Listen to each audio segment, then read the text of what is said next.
Hello, welcome to Embedded Systems Technology for Beginners Part 2.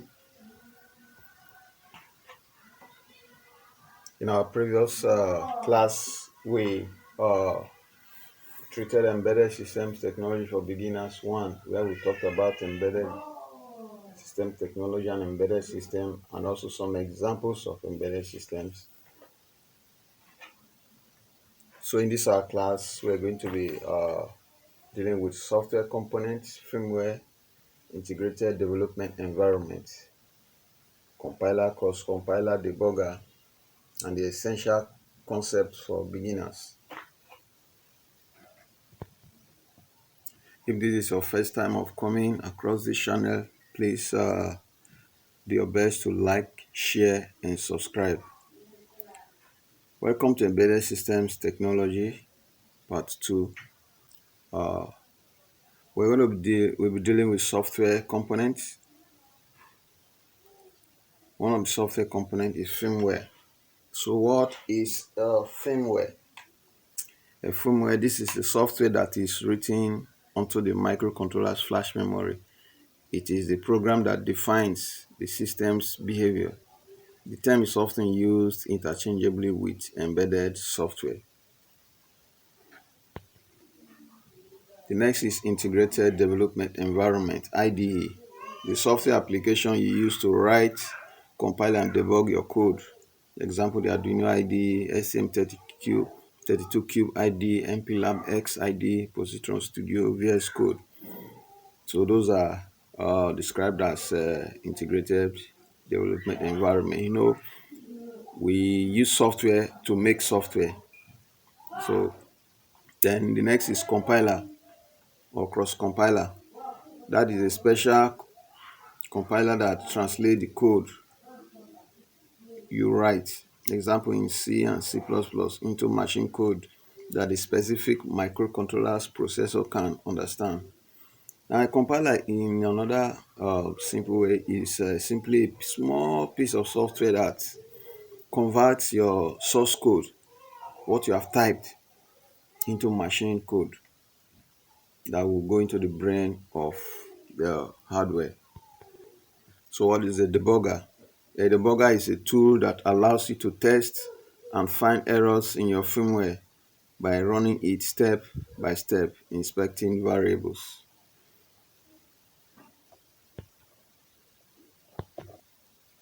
So let's take a look at the essential concept for beginners.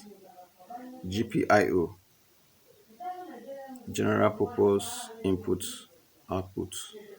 So before we continue, let's take a look at some of this hardware. So let's take a look at some of the hardware that you might need. This is ESP32, ESP32S. This is STM32. This is Arduino Mega.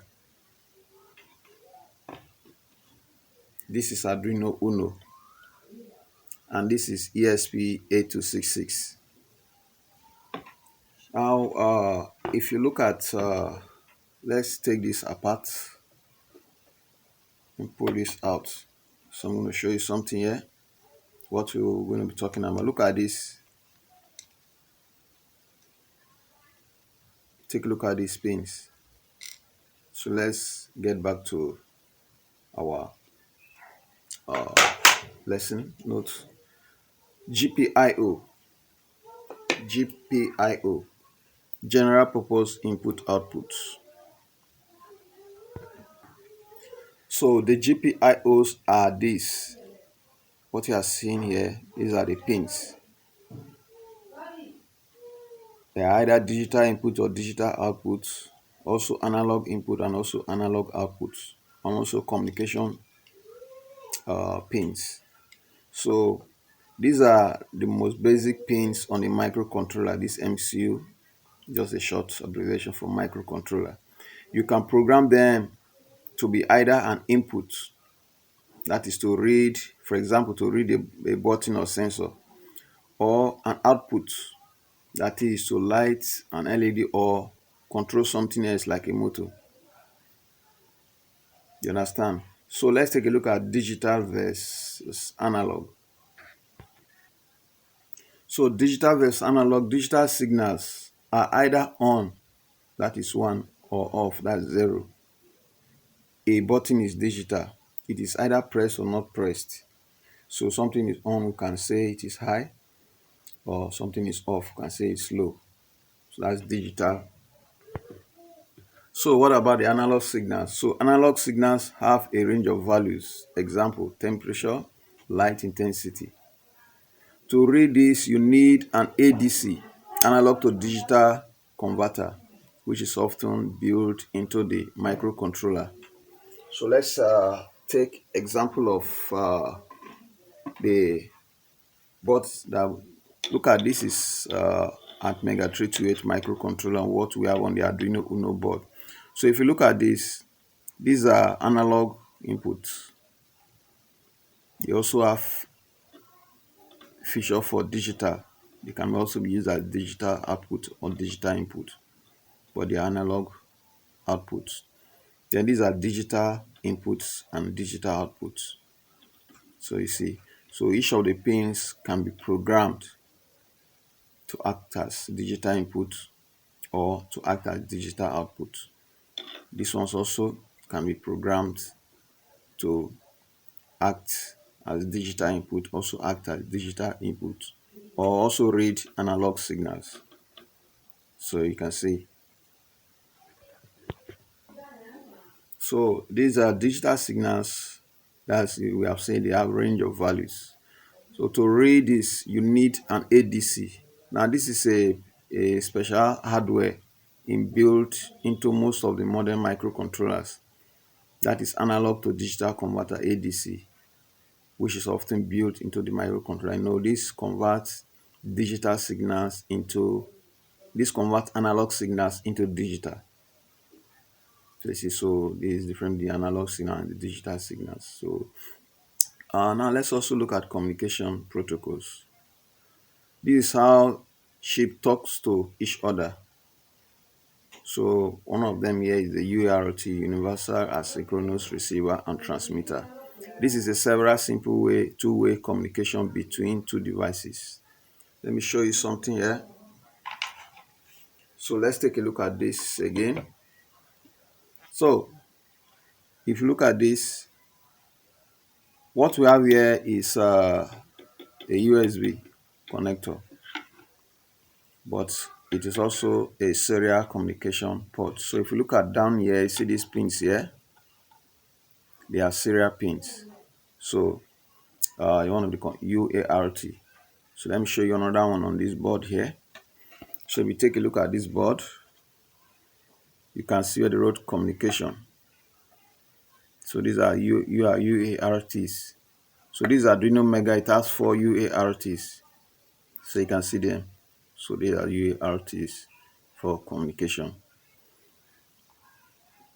So we have another one, I square C. So this so we have another one here, I square C. This is integrated circuits. This connects multiple devices with over just two wires. So they are I square C. So let's take a look at our Arduino Uno board again. So if you look at here, these pins are I square C, 60, A4 and A5. They are I square C, serial data and clock. So we also have another one, SPI, serial peripheral interface. This is a faster protocol for communicating with peripherals like SD card or display screens. Then we also have real-time operation. Many embedded systems must respond to events within a strict deadline. This is critical in systems like airbag deployment in automobiles. Now, when you talk of real-time operation, just let's say you have a security alarm installed at your premises. Once at that time moment the sensor detects intrusion, it triggers the alarm immediately. No wasting of time. So that's what we mean by real-time operation. So let's take a look at your embedded system learning part. Number one, start with a beginner-friendly platform. Example, the Arduino, which is highly recommended. Learn the absolute basics of electronics. Learn embedded computer programming like C programming, like the Arduino C. Learn by doing projects, that's project-based learning. Start with simple project and gradually increase complexity. Move to more advanced microcontrollers. So you move to more advanced microcontroller like from Uno, Nano to Mega, ESP8266, ESP32, STM32. So embedded systems is really a hands-on field. Embedded system, you can't be doing embedded system, you don't even have a microcontroller, no computer, nothing. No. For you to be doing embedded system, you have to write some code, send it to the microcontroller, and then monitor what the microcontroller does. That's when you are doing embedded systems. So what are the embedded systems learning hardware? What are the embedded systems learning hardware? So let's take them one after the other. Number one, personal computer. Could be a laptop, could be a desktop computer. So you can't be doing embedded system without a computer. You are dealing with software development. So you need to have a something like this, a computer, a laptop. You need to have a laptop computer where you can install your software. So the next is your microcontrollers. So I've showed you this. Let me bring this. Let's go over this again. Your microcontroller board. Microcontroller board. So we have the Arduino Uno, which is highly recommended for beginners. Then also have ESP8266 as you are going advanced, ESP32, STM32, LGT, HF. For advanced, so let's take a look at them. We'll start right from the beginner friendly ones here. Here we have this is the one we recommend for starters, for beginners, for newcomers into embedded system. This is Arduino Uno. It has a memory of a flash memory of 32 kilobytes, the RAM of 2 kilobytes. It has 20 digital IOs. Out of the 20, we have 6 analog inputs and 14 digital IOs, digital input output pins. It is 5 volts. You have a USB connection with the power button. Then we have here at the power section. So your analog A0 to A5.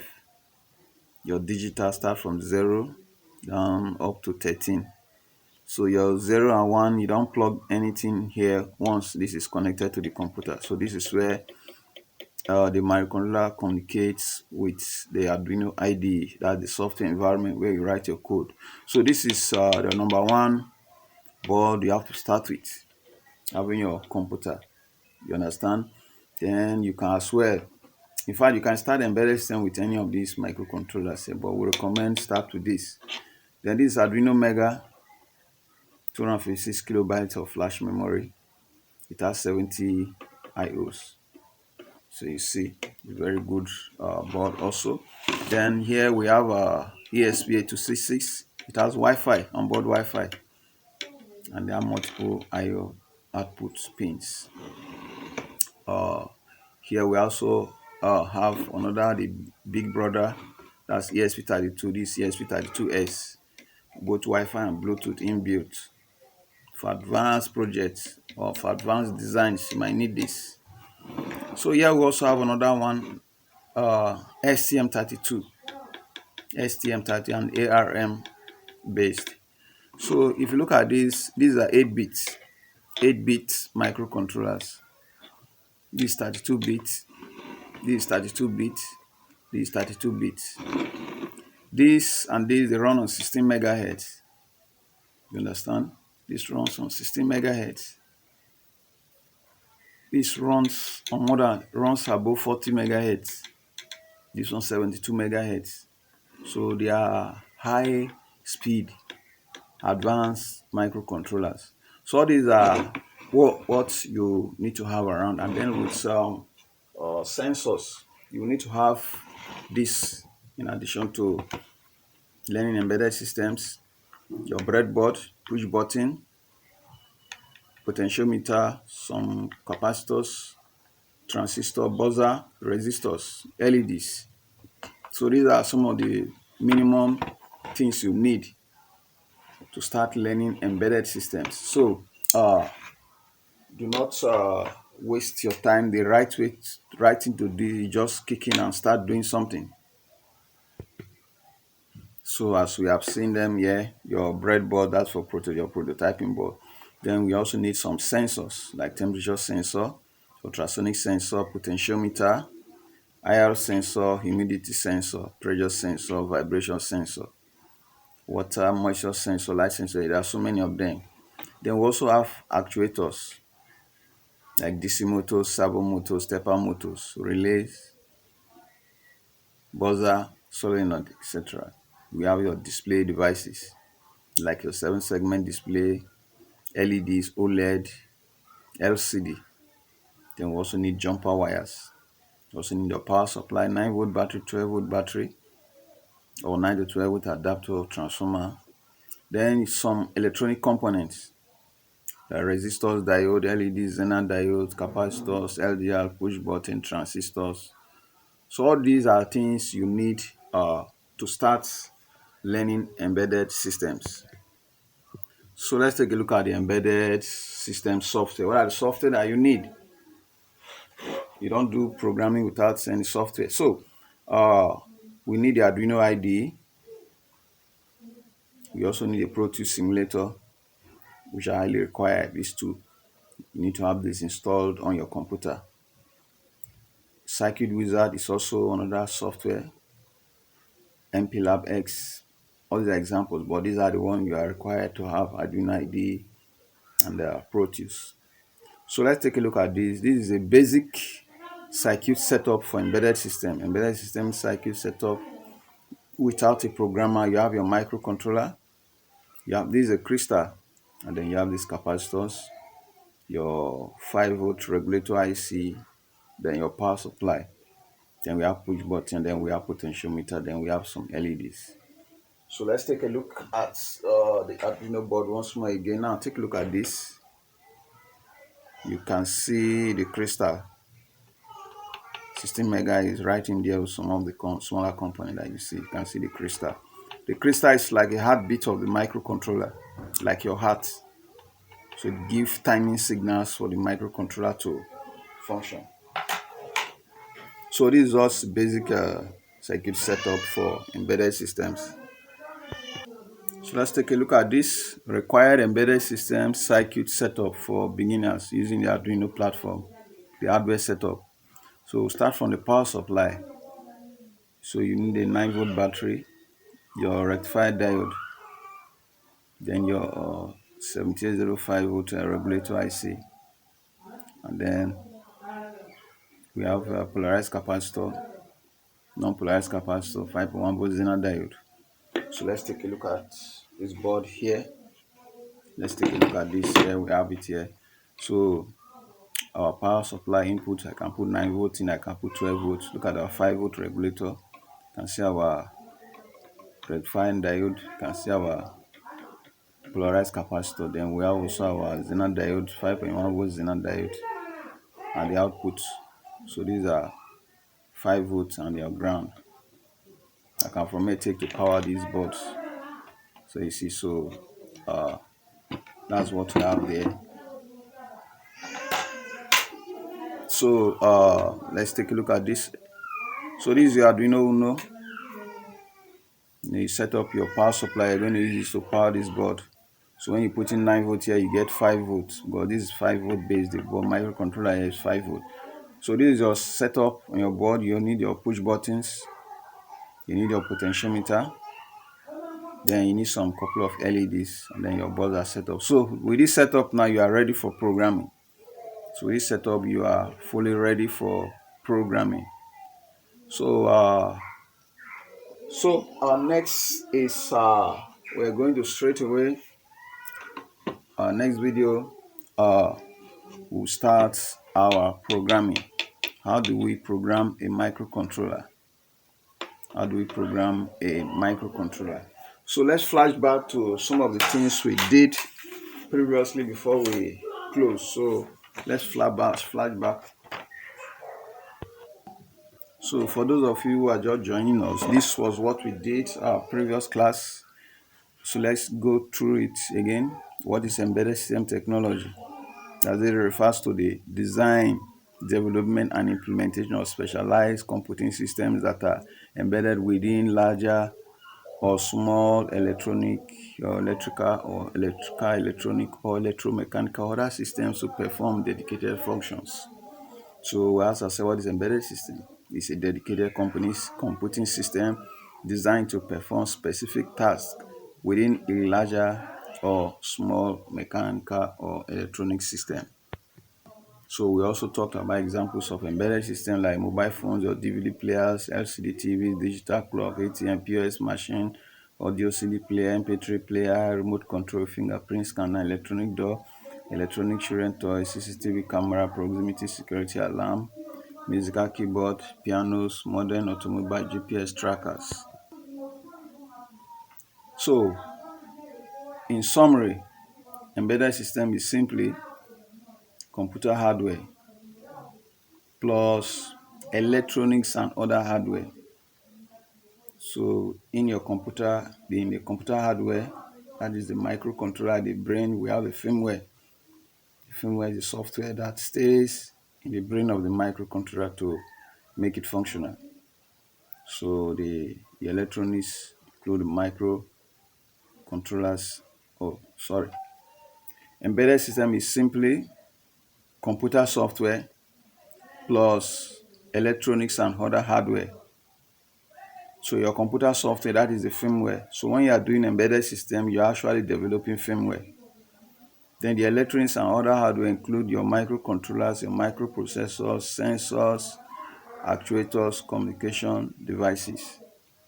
So here we are seeing microprocessors. So what is the difference between microprocessor and a microcontroller? Now a microcontroller has inbuilt of flash memory, RAM, ROM, communication, input, output. You understand? It has memory, everything inbuilt. Now the microprocessor only implements CPU functions. Now if you take this word micro, means something small, control. If you take this micro, small, process. So the microprocessor implements CPU function. Now when you combine these two together, we have something we call SoC, that's system on a chip. So take an example like what we have here. This is SoC. This ESP32 combining Bluetooth and Wi-Fi, so we can program this like they will program microcontrollers. So you see, so that's SoC, system on chip.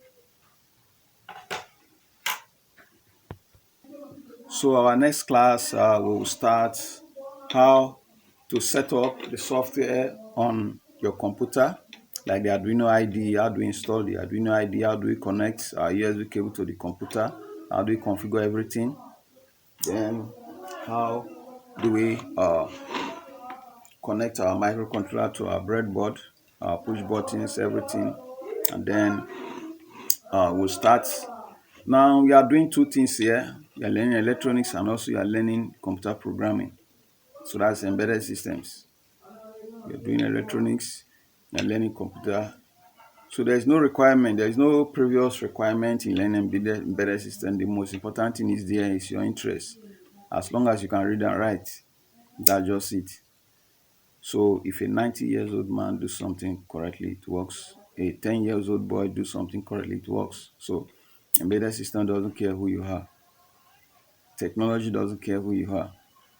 So we'll start our programming our next class. So we'll be ending the class at this point. Please, if you benefit from this video, like, share, and subscribe. Thank you.